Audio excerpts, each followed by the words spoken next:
오늘 하루살이를 향한 눈물이라는 제목을 가지고 종려주일 여러분과 말씀을 깊이 나누고 싶습니다. 여러분 종려주일입니다. 종려주일의 뜻을 알고 계십니까? 종려, 여러분 대추야자 열매의 그 잎을 얘기하지요. 예수님께서 우리 이제 다음 주면 이제 부활주일 아닙니까? 우리의 믿음의 가장 중요한 부활신앙. 예수님께서 죽음을 이기시고 무덤을 깨시고 나오셔서 영원한 생명을 우리에게 주신 그날의 일주일 전 일입니다. 예수님께서 약속하신 대로 예루살렘 성으로 들어가시는데, 근데 그때 그 백성들이 환호하며 소리 지르며 제 영광의 왕이 우리 가운데 오셨구나라고 소리 지렀던 그날을 기념하는 날이 이 종려주일이죠. 이스라엘은 왕의 대관식이나 아니면 승리한 자가 입성을 할 때 이 종려나무 가지를 꺾어서 휘두르고, 워낙 크니까 또 땅에 깔기도 하고, 아니면 자기의 겉옷을 펴서 그 기인이 지나가는 것을 환호하는 그런 습관들이 있었죠. 그리고 예수님께서 예루살렘 들어가실 때 그 일을 한 날, 그래서 우리가 오늘 축복하는 날로 기억하고 있습니다.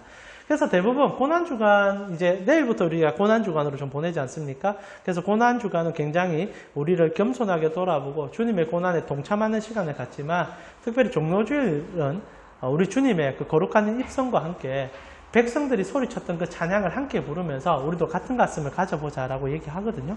오늘 본문만 하더라도 종려주일에 대한 분위기를 잘 묘사해주고 있습니다. 19장 37절에서 38절에 보니까 이미 감람산 내리막길에 가까이 오심에 제자의 온 무리가 자기들이 본 바 모든 능한 일로 인하여 기뻐하며 큰 소리로 하나님을 찬양하며 이르되 찬송하려다 주의 이름으로 오시는 왕이여 하늘에는 평하여 가장 높은 곳엔 영광이다. 그리고 누가복음에 기록되어 있지는 않지만 사람들이 이구동성으로 호산나를 외칩니다. 호산나의 뜻은 우리를 구원하소서, 구원하소서라는 뜻이죠. 이스라엘 백성들이 영광의 왕이 입성하는 걸 보고 얼마나 가슴이 벅찼는지 호산나 호산나 부르면서 즐거워했다는 게 오늘 종려주일의 핵심이기도 합니다. 근데 말입니다, 사람들은 노래 부르고 춤추고 즐거워해서 사실 교회에서도 이 종려주일은 축제처럼 우리가 다루고 있는데, 정작 예수님께서는 그 종려주일날 예루살렘 성에 들어가기 전 언덕에 딱 도착했을 때 제일 먼저 하셨던 행동이 우셨다는 거예요. 우셨다는 거. 여러분, 우리 누가복음 19장 41절인데 같이 한번 읽어봅시다. 19장 41절입니다. 같이 읽겠습니다. 가까이 오사 성을 보시고 우시며, 우셨다라고 딱 기록이 되어 있죠. 한쪽에서는 지금 잔치가 벌어졌습니다. 너무너무 행복해하면서 왕이여 우리를 도우소서, 우리를 도우소서. 그런데 정작 그 일을 경험하고 있는 예수님은 딱 성에 올라서자마자 펑펑 우셨다라고 기록하죠. 여러분, 오늘 성경에 우셨다라고 기록이 되어 있어서 어떤 울음인지를 여러분 잘 느껴줄 수가 없을 것 같은데, 헬라어 성경에 보게 되면 이 단어를 클라리오라는 단어를 쓰고 있습니다. 이 단어는 단순히 그냥 남성들이 어떤 이제 슬픔이나 아픔을 경험해서 조용히 우는 그런 울음이 아니라 대성통곡을 얘기할 때 이 단어를 쓰죠. 그러니까 예수님께서 사람들은 지금 춤추고 노래하고 막 종려나무 가지를 깔고 겉옷을 펴면서 할렐루야 호산나 외치고 있는데, 예수님은 대성통곡을 하셨다는 거예요. 산에 올라가셔서 예루살렘 성을 보면서 펑펑 우셨다는 겁니다. 여러분 상상을 한번 해보셨으면 좋겠어요. 오늘 종려주일인데 이 종려주일에는 사람들의 그 기쁨의 한호 속에 감춰져 있는 예수 그리스도의 엄청난 눈물이 숨겨져 있는 날이었다라는 겁니다. 도대체 예수님은 그 한호 속에서 왜 우셨을까? 오늘 우리는 그 질문 속에서 주님의 눈물의 가치와 그리고 그 눈물이 누구를 위해 흘려졌는지를 기억하면서 우리 신앙을 좀 점검해보고 싶은 거예요. 결론적으로 주님의 눈물은 여러분을 위한 희생의 눈물이었던 거죠.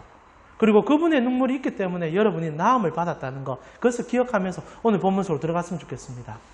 오늘 여러분 예수님께서 펑펑 우시거든요. 근데 성경을 보면은 예수님께서 총 3번 정도 우십니다. 혹시 여러분 예수님 우신 기록에 대한 관점들을 성경에서 좀 잡아보신 적 있으십니까? 예수님께서 총 3번 우시는데 오늘 사실 본문에서 우는 장면이 2번째 우는 거예요. 첫 번째 우는 게 언제냐?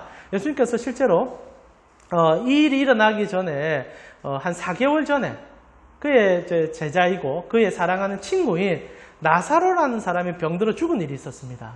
그때 예수님께서 그 나사로의 집에 베단인데 도착을 하셨을 때 진짜 그 무덤 앞에서 펑펑 우세요. 똑같은 눈물을 흘리십니다.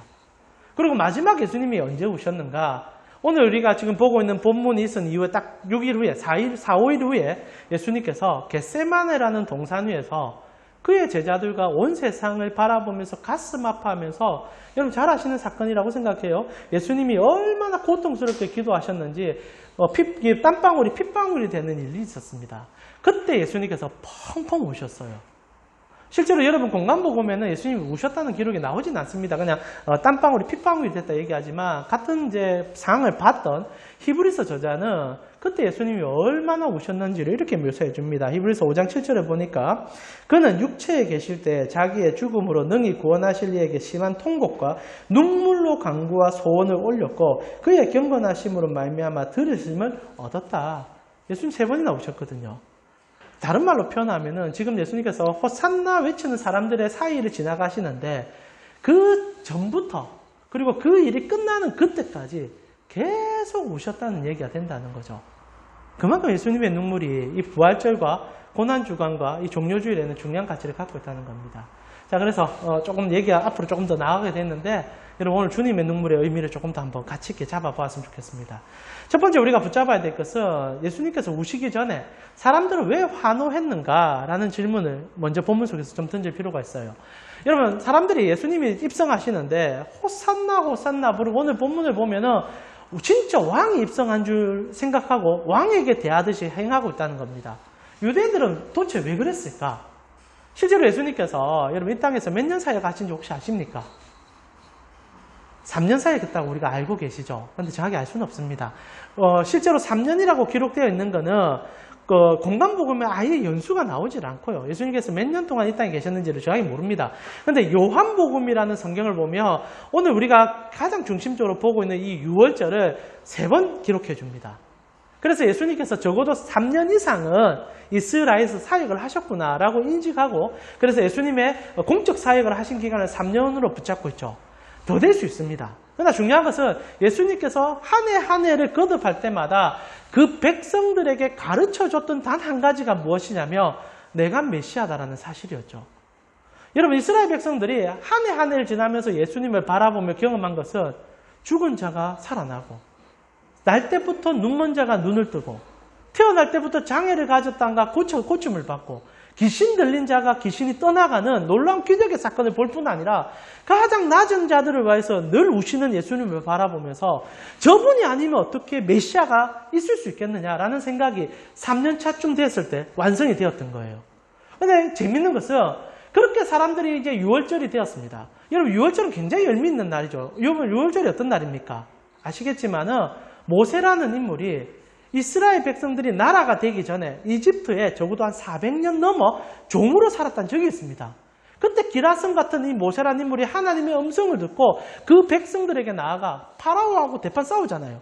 그리고 10가지 재앙을 하나님의 이름으로 명했을 때 이집트에 있는 모든 신들은 초토화됩니다. 그리고 그 백성들, 남성만 60만 명이 되고 토탈 한 200만 명이 되는 어마어마한 숫자의 사람들을 데리고 나와요. 그때 나올 때 했던 절기가 유월절입니다. 유월절은 모든 식민 지배나 종살에서 풀려나 하나님의 백성 되는 구원의 날입니다. 그런데 예수님께서 구원의 날, 그 유월절, 그리고 사람들 사이에서는 이제 저분이 진짜 우리를 구원해 줄 왕이시고 메시아다라는 생각이 생기는 그 시점에 예수님이 도발을 하세요. 어떤 도발을 하냐면 뜬금없이 제자들에게 나귀를 데려오라고 얘기합니다. 우리 작년에 종료주일에 했던 설교기도 한데요. 나귀를 데려오라 해서 나귀를 덥석 타시는 겁니다. 사람들은 혹시나 하고 있었을 거예요. 와, 진짜 저분이 메시아 같은데 진짜 메시아일까? 와, 진짜 저분이 메시아면 좋겠는데, 저 기적들을 우리가 늘 일상에 경험하면 좋겠는데. 그런데 뜬금없이 예수님께서 유월절이 딱 됐는데 제자들에게 나귀를 가져온다. 그리고 나귀를, 그것도 어린 나귀를 딱 타고 예루살렘을 향하여 이 베다니로 출발해서 이 성으로 쭉쭉쭉 넘어가니까 사람들이 환장을 한 거예요. 왜냐하면 성경에 메시아가 왔을 때 어린 나귀를 타고 입성하게 될 것이라는 얘기를 해줬기 때문입니다. 스가랴 9장 9절에 보니까 시온에 따라 크게 기뻐할지어다, 예루살렘에 따라 즐거이 부를지어다. 보라, 내 왕이 내게 임하시나니 그는 공의로우시며 구원을 베푸시며 겸손하셔서 나귀를 타시나니 나귀의 작은 것 곧 나귀 새끼를 타고 입성한다. 이것이 적어도 한 1000년 전 예언입니다. 그리고 사람들은 그때부터 메시아를 기다리면서 지독한 식민지 생활을 거듭해 왔지 않습니까? 여러분 바벨론으로부터 시작하여 페르시아를 거쳐서 그리고 그리스를 거쳐서 이제 로마까지 적어도 한 4-5개 나라를 거쳐가면서 한 번도 풀려나지 못한 치욕적인 삶을 400년 넘어 경험하고 있었어요. 마치 모세를 대망했던 그들처럼 정확히 한 400년쯤 될 때 또 다른 모세인 메시아가 그들 가운데 온 겁니다. 근데 약속된 대로 나귀를 타고 나타나신 거예요. 예수님의 의도성이 다분합니다. 무슨 말입니까? 나는 메시아다. 나는 너희를 구원할 왕이다라는 얘기를 그분이 암중 속에 백성들에게 던진 거예요. 그럼 당연한 반응이 나오겠죠. 그 사람들이 호산나를 외친 것은 예수님의 의도와 부합된 겁니다. 예수님이 그걸 먼저 얘기한 거예요. 말도 안 하셨지만 실제로 모든 삶을 통해 다 보여주셨고 마지막 나귀까지 타고 들어가면서 딱 한마디를 전달하는 거예요. 그렇게 너희가 기다린 해방자가 나다. 모든 것에서 여러분을 자유롭게 해줄 내가 너희에게 이 나귀 탐을 통하여 완성을 보여주겠다. 뜨벅뜨벅 들어가죠. 누가 흥분하지 않겠습니까? 만약 여러분이 그 자리에 있었어도 여러분 옷을 다 찢고 여러분의 모든 것을 바쳐서 그분 앞에 깔았을 거예요. 우리를 제발 살려주세요. 우리를 구원해주세요. 이 로마의 압제와 우리가 이렇게 고통스럽고 우리가 평생 살아도 종살이와 같은 이 삶에서 단 한 번이라도 나음을 받고 싶습니다. 그리고 예수께서는 그것을 대망하듯 바라듯 그것을 그들에게 보여줬다는 겁니다. 흥분했어요. 너무 좋았어요. 저는 이스라엘 백성들의 그 환호와 그 소리와 그 즐거움을 능히 이해할 수 있습니다. 그런데 아이러니하게 그것을 요구했던 예수님께서 나귀를 타고 가다가 그 환호와는 전혀 상반된 눈물을 오늘 본문에서 보여준다는 거죠. 자, 여러분, 그 당시의 백성들이 왜 호산나 환호를 부르며 그렇게 즐거워했는지는 어느 정도 이해가 되실 것입니다. 왜냐하면 여러분의 삶에 가장 좋은 것을 줄 분을 드디어 만나게 되었으니까. 그러나 정작 예수님은 그 모든 것을 본인이 가르쳐주고 있으면서도 오늘 본문에 이스라엘 백성들의 그 모든 환호 속에서 예루살렘 성을 보고 대성통곡을 하셨다는 거죠. 자, 여기에 오늘 본문의 설교 제목이기도 하지만 하루살이들을 위한 눈물이 나타납니다. 예수님께서 예루살렘 성에 올라가셨을 때 백성들의 그 환호 속에서 한 가지를 보셨다고 오늘 성경 기록해요. 이게 너무너무 중요합니다. 예수님 왜 우셨을까요? 왜 우셨을까요? 우신 이유는 딱 하나입니다. 지금으로부터 딱 이제 지금 2000년 전이죠. 2000년 전 예수님께서 예루살렘 성에 입성하기 전에 예수님의 눈에 그 당시 때 30년 후에 일어날 일을 그가 보셨기 때문입니다. 역사적으로. 오늘 성경에 이런 기록이 있습니다. 누가복음 19장 42절에 우셨다는 기록 그 다음에 이런 얘기를 예수님이 그 모든 환호성을 지른 사람들이 들으라고 얘기하시는 얘기가 있어요. 우리 같이 읽겠습니다. 42절에서 43절입니다. 같이 읽겠습니다. 이르시되 너도 오늘 평화에 관한 일을 알았더라면 좋을 뻔하였거니와 지금 내 눈에 숨겨졌도다. 날이 이를지라 내 원수들이 토둔을 쌓고 너를 둘러 사면으로 가두고 또 너와 및 그 가운데 있는 내 자식들을 땅에 메어치며 돌 하나도 돌 위에 남기지 아니하리니 이는 내가 보살핌을 받는 날을 알지 못함을 인함이라 하시니라. 오늘 예수님께서 진짜 말 그대로 예언을 하세요. 물론 이 예언이 이제 역사적으로 일어난 예언이기도 하지만 또 종말에 대한 예언이라고 우리가 다방면에서 신학자들이 해석을 합니다. 그런데 핵심적인 것은 이 예언은 실제적인 시간상 안에 일어나는 예언이었다는 게 정말 소름 끼치는 얘기죠. 예수님께서 예루살렘 성전에 올라가자 펑펑 오시는데 무슨 얘기를 하시냐? 너희의 대적이 토둔을 쌓고 너희를 메어치며 학살하며 죽이는 일이 생긴다. 지금 내 눈에 그게 보이기 때문에 너희의 한호성으로 내가 즐거워할 수 없다는 얘기를 했다는 겁니다. 그런데 정말 무서운 것은 딱 30년 후에 AD 66년경에 예루살렘이 함락을 당하는데 당시 로마의 황제의 아들인 티토가 그 당시 때 로마 이스라엘 사람들이 극렬한 저항을 시작했었어요. 66년경에 AD 66년경에 로마의 집에서 드디어 벗어나겠다고 혁명이 일어난 거죠. 자기들 안에서. 그리고 로마는 그것을 간시할 수 없어서 쳐들어오게 됩니다. 그리고 전쟁이 정확히 4년 가까이 일어나는데 당시에 예루살렘에 있었던 인구가요 230만 명 정도 되었답니다. 그런데 전쟁이 끝났을 때 4년째 끝났을 때 포로로 잡혀간 사람이 9만 명밖에 안 돼요. 실제로 110만 명이 잔혹하게 죽음 당하고요. 그리고 나머지 사람들은 굶어 죽었다고 합니다. 이 전쟁이 얼마나 잔혹했냐면 이스라엘 백성들이 바보예요. 전쟁이 딱 시작됐어요. 그리고 본인들은 착각을 한 거죠. 하나님이 우리를 도우셔서 이 전쟁에 이길 수 있다는 생각을 하게 됩니다. 그리고 어떤 일이 일어나느냐. 그들이 음식을 다 불살라버려요. 이 전쟁에 우리가 희생과 헌신을 보여주겠다. 여러분, 맹신과 그리고 믿음은 달라요. 여러분, 그거 정말 분간하는 게 쉽지 않은데 정확히 잡아야 돼요. 이스라엘 사람들이 착각을 했어요. 하나님은 한 번도 그렇게 말씀하지 않으셨는데 자기들끼리 만들어진 믿음으로 음식을 다 불살라버립니다. 그리고 전쟁이 지속되면 지속되도록 이 로마 황제의 아들인 티토는요. 이스라엘이 어떤 전략을 쓰는지 아니까 기다린 거예요. 죽으라 이거죠. 그리고 나중에 막 다 굶어 죽고 성벽에서 막 떨어지고 하니까 성 전체에 불을 확 질러버립니다. 그리고 110만 명이 몰살을 당해요. 나중에 9만 명만 포로로 잡혀가는 참혹한 역사가 있습니다. 그리고 티토가요. 그때 승리했던 내용들을 개선문에 그림으로 지금 그려놨습니다. 그래서 이런 프랑스에 가면 개선문 있지 않습니까? 거기에 보면 티토가 그려놓은 그림이 그대로 지금 남아있어요. 2000년 전 그림이 그대로. 그만큼 잔혹할 정도로 로마가 이스라엘을 죽인 겁니다. 그런데 오늘 예수님께서 그 얘기를 하시는 거예요. 울 수밖에 없는 거죠.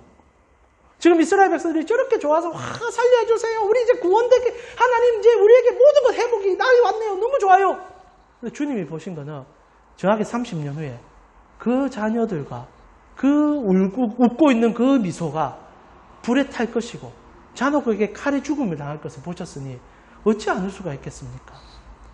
오늘날 우리가 그리스도를 믿는 이유 중에 하나가 저는 오늘 예수님의 눈물 속에 모든 것이 들어있다 생각합니다. 만약 여러분 그 당시 때 이스라엘의 그 예수님과 함께 호산나를 외쳤던 사람들이 자기의 삶의 30년 후를 그때 예수님과 함께 볼 수 있었다면 호산나 외칠 수 있었을까요? 저는 아니라고 생각합니다. 오히려 어떻게 해야 그 죽음에서 벗어날까를 고민하고 호산나 외칠 게 아니라 예수님과 같이 울었겠죠. 그러나 그 누구도 우리는 30년 후의 일이 어떻게 될지를 모릅니다. 유일하게 예수님만이 보실 수 있는 일이었던 거죠. 이것이 우리의 인생에 있어서 가장 잔혹하며 불쌍한 것으로 드러난 거 아닙니까? 여러분, 사람이 아무리 부를 누리고 아무리 많은 것을 가져도 우리가 왜 불쌍한 줄 아십니까?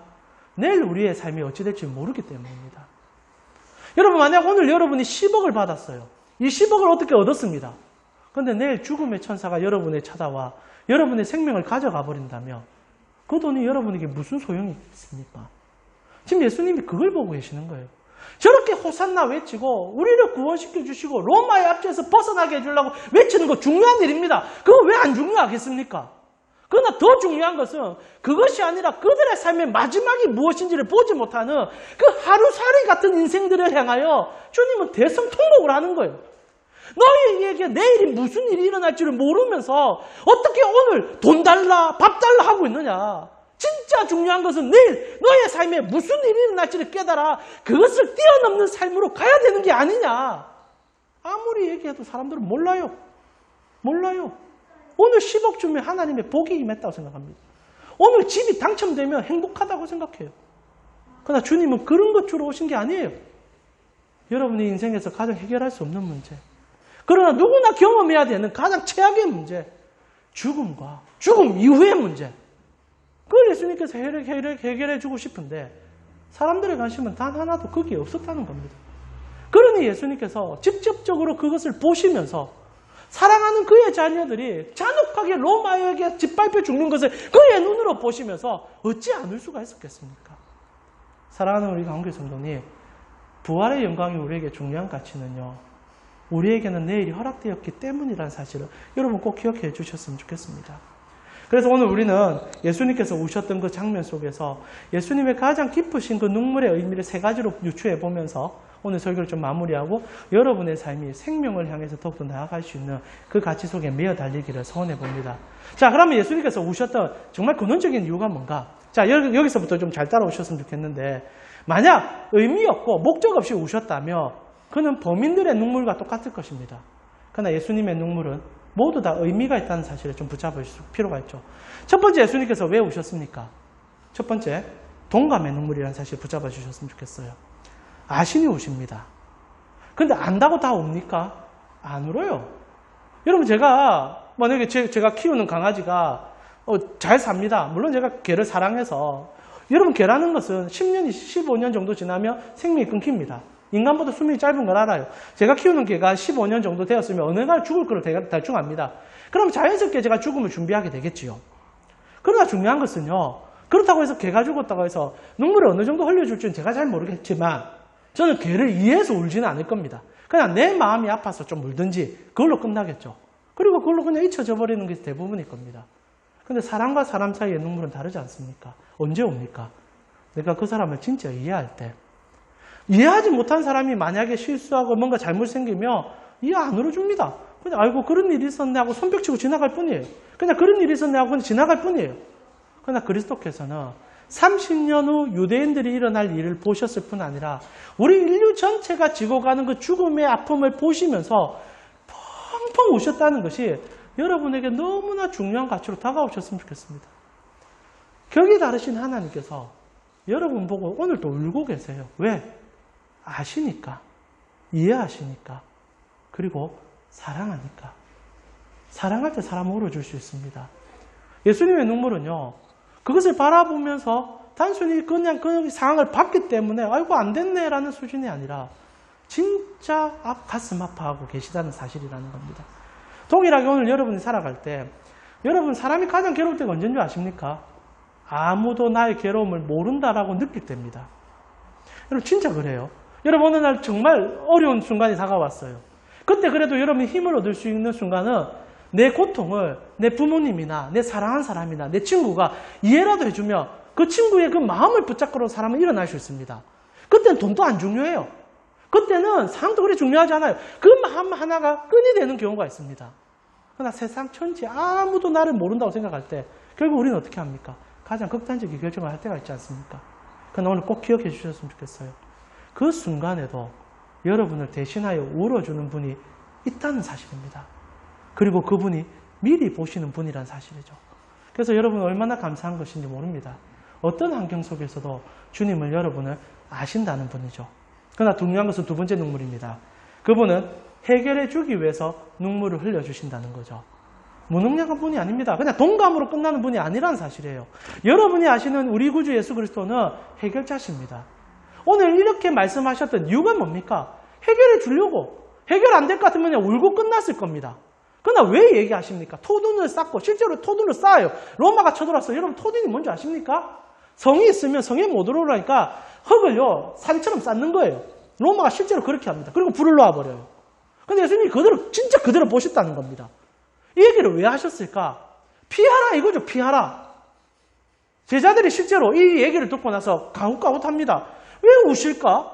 우는 이유가 뭡니까? 들으라 이거죠.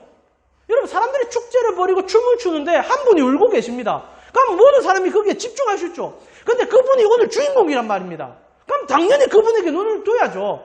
근데 이 희한한 게 뭔지 아십니까?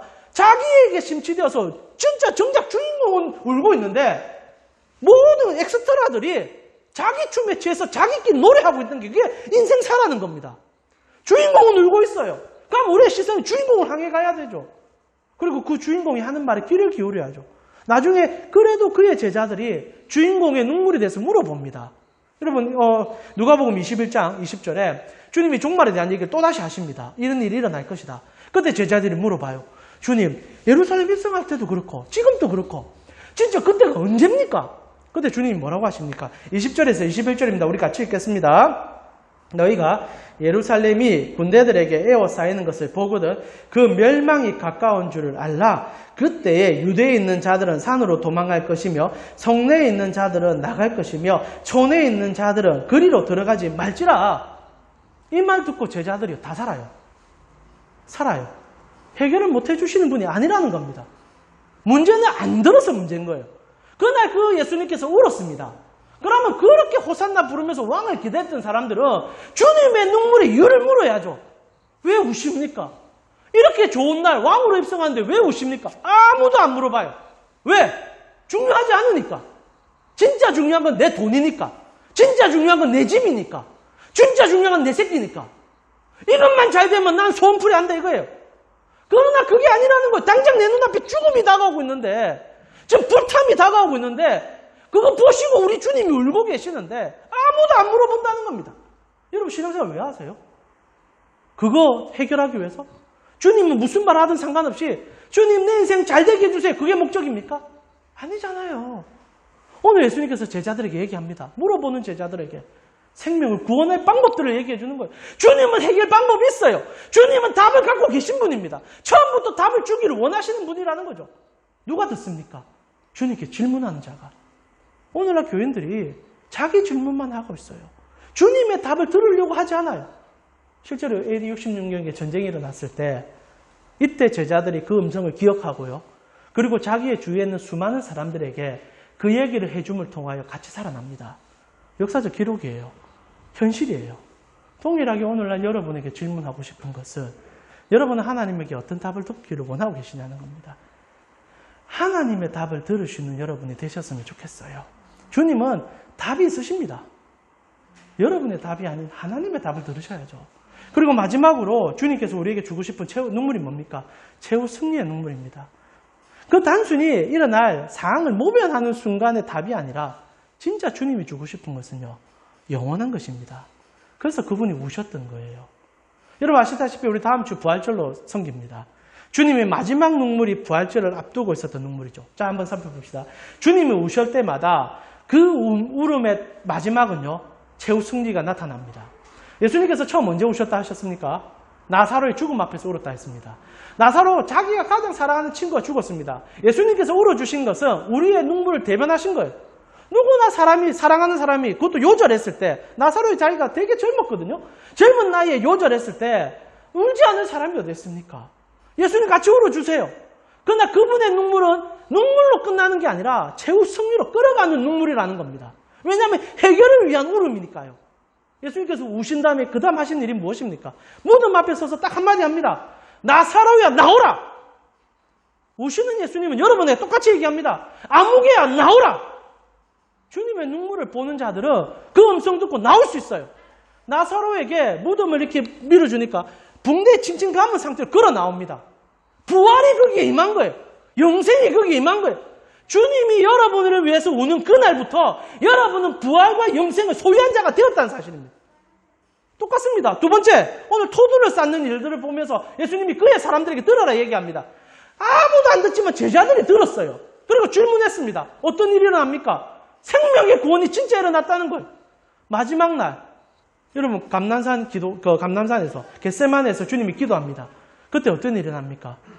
온 인류의 죄가 그의 몸에 담겨버립니다. 그리고 그 다음 날 주님께서 십자가에 못 박혔을 때 인류는 그리스도만 바라보며 영원한 생명을 얻는 기적 같은 일이 인류에게 임하였다는 사실입니다. 주님의 눈물은 영원한 해답을 주기 위한 눈물이라는 사실입니다. 오늘 그 주님이 예루살렘 성을 보면서 우셨다는 겁니다. 그리고 동일하게 여러분의 삶을 보며 지금 또 울고 계십니다. 그러나 우는 것에서 끝나는 것이 아니라 여러분 손 붙잡고 승리를 향해서 한 발짝 떼고 있다는 사실이죠. 동일하게 우리가 이 땅을 살아갈 때 눈물 없는 인생 없습니다. 다만 지금 여러분이 웃을지는 모르겠지만 여러분의 눈물의 시간들이 더 많으셨습니까? 웃음의 시간이 더 많으셨습니까? 인생은 불교의 표현대로 고해인 건 맞습니다. 웃을 때보다 울 때가 더 많고요. 힘들 때가 더 많은 게 사실입니다. 그런 세상이에요. 죄된 세상은 그럴 수밖에 없어요. 그러나 여러분에게 위로가 되는 것은 여러분보다 여러분의 삶을 더 깊이 아셔서 더 울어주는 분이 우리 하나님이라는 사실과 울어주신 분은 그분의 울음으로 끝내주길 바란다는 사실. 여러분이 더 이상 울지를 바라지 않으세요. 우리 주님은 여러분의 눈물을 닦아주길 원하시고 부활과 영생을 줌을 통하여 이 땅에서도 승리를 맛볼 뿐 아니라 영원한 생명으로 나아가 내일을 걱정하여 하루살이같이 보지 못하는 믿음이 아니라 영원한 것을 소유하여 그 기쁨으로 살아가기를 바라고 계시다는 겁니다. 오늘 말씀 마무리하면서요. 예수님의 눈물이 오늘 우리에게 가치가 있는 이유는요. 나를 위한 눈물이기 때문입니다. 오늘 주님의 눈물을 여러분 가슴에 새기시고 무능력하게 우리처럼 우는 걸로 끝내는 것이 아니라 최후 승리까지 끌어갈 그 희망 속에서 그 눈물과 함께 나아갈 수 있는 여러분이 되었으면 좋겠어요. 모든 눈물이 그의 몸을 담아서 여러분에게 주어진 날이 부활절입니다. 우리가 다음 주에 부활절 설교를 함께 나누면서 이 예배를 드리면서 다시 한번 우리 삶에 새깁시다. 여러분 기뻐하십시오. 여러분에는 내일이 보장되어 있습니다. 내일이 여러분의 것이에요. 기뻐하십시오. 그 은혜가 여러분 삶을 휘어잡아 나아가셨으면 좋겠습니다.